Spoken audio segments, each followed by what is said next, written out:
ரொம்ப ரொம்ப டேஸ்டான சுரைக்காய் மசாலா செய்யறதுக்கு ஒரு பேன்ல 1 டேபிள் ஸ்பூன் எண்ணெய் சூடு பண்ணிட்டு 2 டேபிள் ஸ்பூன் கடலைப்பருப்பு 1 டேபிள் ஸ்பூன் உளுந்தம்பருப்பு சேர்த்து நல்லா செவந்து வந்ததுக்கு அப்புறம் 1/2 டேபிள் ஸ்பூன் வரமல்லி 3 வரமிளகாய் சேர்த்து நல்லா வறுத்துட்டு ஆற வச்சு மிக்ஸர் ஜார்ல மாத்தி அரைச்சுக்கலாம். ஒரு பெரிய வெங்காயம் 2 தக்காளி சேர்த்து நல்லா வதக்கிட்டு இதையும் ஆற வச்சு இது கூட 1/2 கப் அளவுக்கு புளி தண்ணி சேர்த்து இதையும் அரைச்சு எடுத்து வச்சுக்கலாம். ஒரு பேன்ல 1 டேபிள் ஸ்பூன் எண்ணெய் சூடு பண்ணிட்டு கொஞ்சமா கடுகு, சீரகம், கருவேப்பிலை சேர்த்துட்டு நல்லா பொரிஞ்சதுக்கு அப்புறம் 2 கப் அளவுக்கு சுரைக்காய் சேர்த்துட்டு கொஞ்சமா உப்பு, கொஞ்சம் மஞ்சத்தூள் சேர்த்து நல்லா கலந்து விட்டுறலாம்.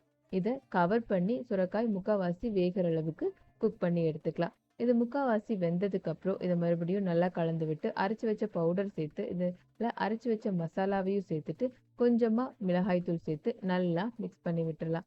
மிக்ஸ் பண்ணி விட்டு கொஞ்சமா தண்ணி சேர்த்து இதை நல்லா கலந்து விட்டு பேனை கவர் பண்ணி ஒரு 10 நிமிஷம் குக் பண்ணி எடுத்தா டேஸ்டான சுரைக்காய் மசாலா ரெடி.